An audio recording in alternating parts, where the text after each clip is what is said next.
ሰላም ጤና ይስጥልን ውድ የአሮማ ሚዲያ ቤተሰቦቻችን፣ የሰዓቱን ዜናዎች እንደሚከተለው እናቀርባለን። አብራችሁን ቆዩ።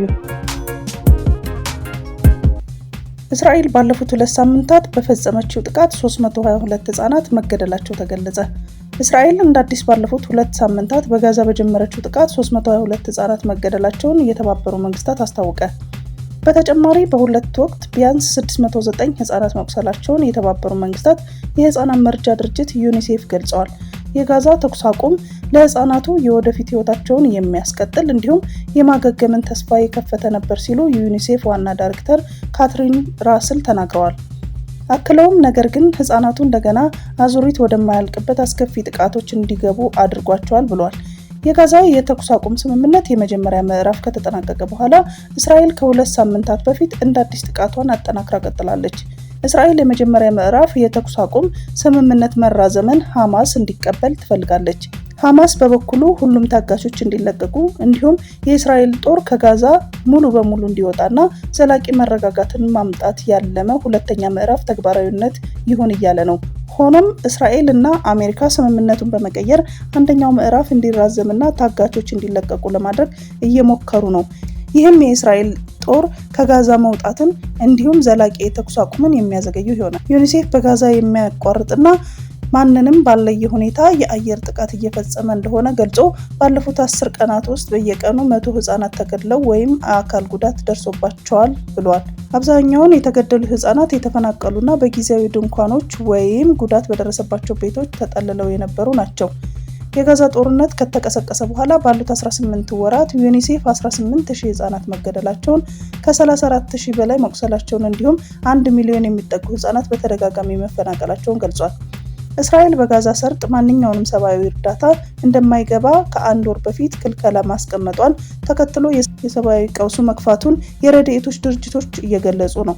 በተጨማሪ በቅርቡ 8 የፍልስጤም የቀይ ጨረቃ ማህበር የህክምና ባለሙያዎች፣ 6 የሲቪል መከላከያ ኤጀንሲ የመጀመሪያ እርዳታ ሰጪዎች እንዲሁም 1 የተባበሩት መንግስታት ሰራተኛ በእስራኤል ጥቃት መገደላቸውን ተከትሎ የተባበሩት መንግስታት በጋዛ የሚያደርገውን እንቅስቃሴ ገታ ማድረጉን አሳውቋል። ሐማስ መስከረም መጨረሻ ላይ በፈጸመው ጥቃት 1200 ሰዎች የተገደሉ ሲሆን 253 ሰዎች ታግተው መወሰዳቸውን ይታወሳል። እስራኤል በጋዛ ውስጥ በፈጸመችው ጥቃት ከ50399 በላይ በፍልስጤማውያን መገደላቸውን ከጋዛ የጤና ሚኒስቴር የተገኘው መረጃ ያሳያል። ከነዚህም ውስጥ አብዛኛዎቹ ሴቶችና ህጻናት መሆናቸውንም በሐማስ አስተዳደር ስር ካለው የጤና ሚኒስቴር የወጣው መረጃ አመላክቷል። እስራኤል በጋዛ በፈጸመችው የተቀናጀና የማያባራ ጥቃት 2/3 የጋዛ ህንፃዎች መውደማቸውን የተባበሩት መንግስታት ድርጅት አስታውቋል።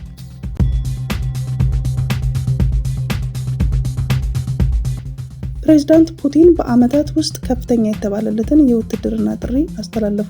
የሩሲያ ፕሬዝዳንት ፑቲን ከፈረንጆች 2011 ወዲህ ከፍተኛ የተባለለትን ወታደራዊ ጥሪ ለዜጎች አስተላልፈዋል።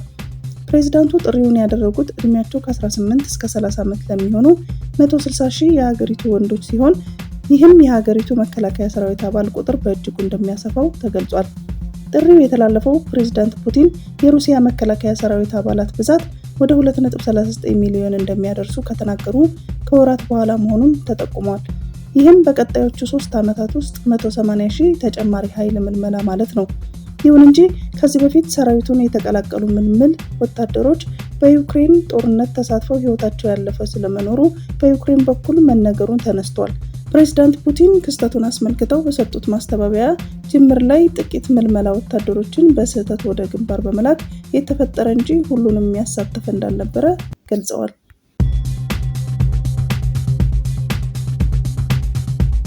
ሩሲያ ሆን ብላ የራሷን ግድብ አወደመች። ሩሲያ በዩክሬን ድንበር አቅራቢያ የሚገኘውን የራሷን ግድብ ማውደሟ ተሰማ። ሩሲያ ግድቡን ያወደመችው የዩክሬን ብረት ለበስ ተሽከርካሪዎችን ለማገድ ነው ተብሏል። የጀርመን ዜና አገልግሎት እንደዘገበው ሩሲያ ግድቡን የደረመሰችው 3 ቶን ይመዘገባል በተባለ የጦር አውሮፕላን ቦምብ ነው።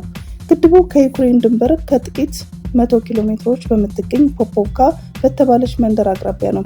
ዩክሬን በቤልጎሮድ ዞን የማጥቃት እርምጃዋን እያጠናከረች እንደሆነ መረጃዎች ያመለክታሉ። የዩክሬን ጦር ግን በጉዳዩ ላይ እስካሁን ያለው ነገር እንደሌለ ዜና አመላክቷል።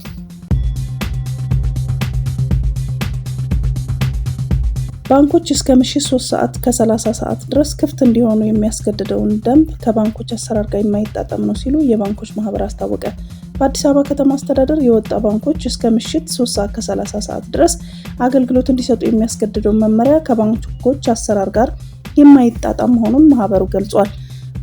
ባንኮች በዘመናዊ የቴክኖሎጂ አጠቃቀም አማካኝነት የተለያዩ የባንክ አገልግሎቶችን ለደንበኞቻችን በቀላሉ ማቅረብ እየቻሉ በመሆኑ የምሽት አገልግሎት አላስፈላጊና አግባብነት የሌለው መሆኑን የባንኮች ማህበር አስታውቋል።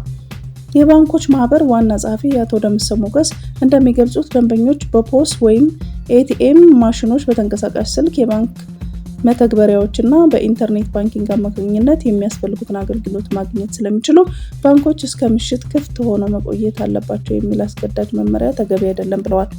በተጨማሪም ማህበሩ የፌዴራል መንግስት ስር ያሉ ተቋማትን የከተማ አስተዳደር በመመሪያ እንዲያስተዳድር የተሰጠው ስልጣን አግባብ እንዳልሆነና ይህ መመሪያ ከመውጣቱ በፊት የኢትዮጵያ ብሔራዊ ባንክ አስተያየት መጠየቅ እንደነበረበት ይገልጻሉ።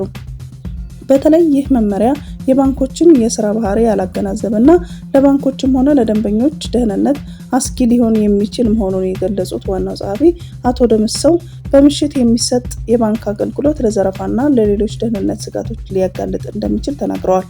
የአዲስ አበባ ከተማ አስተዳደር ንግድ ቢሮ ደንብ 185/2017 የተሰኘው የትራንስፖርት አገልግሎት ምሽት 4 ሰዓት ድረስ በመንገድ ዳር የሚገኙ የንግድና አገልግሎት ሰጪ ተቋማትን ደግሞ ምሽት 3 ሰዓት ከ30 ድረስ እንዲቆይ የሚያስገድድ ደንብ ከየካቲት 29 ጀምሮ ተግባራዊ ማድረጉ ይታወሳል።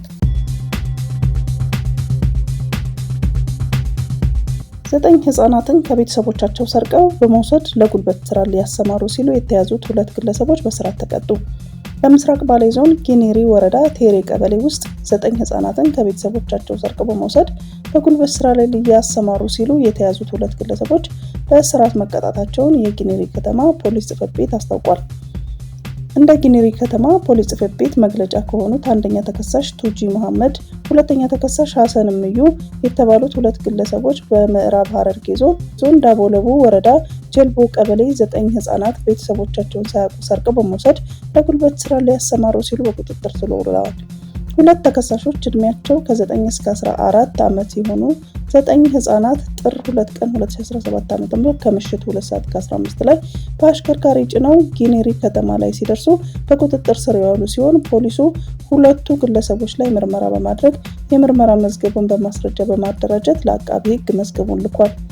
አቃቢ ህግም ከፖሊስ የቀረበውን ምርመራ መዝገብ ተመልክቶ በህገ ወጥ ሰዎች ዝውውርና ድንበር የማሻገር ወንጀል ቁጥር 1178/2013 ንዑስ አንቀጽ 1 እና 4 መሰረት እንደዚሁም በወንጀለኛ መቅጫ ንዑስ አንቀጽ 1 እና 4 ክስ የመሰረተ ሲሆን ክሱን ሲከታተል የቆየው የምዕራብ ባሌ ዞን ከፍተኛ ፍርድ ቤትም መጋቢት 16 ቀን 2017 ዓ.ም በዋለው ችሎት እያንዳንዳቸው በ16 ዓመት ከ6 ወር እና በ20 ሺህ ብር የገንዘብ መቀጮ እንዲቀጡ መወሰኑን መረጃው ያመለክታል።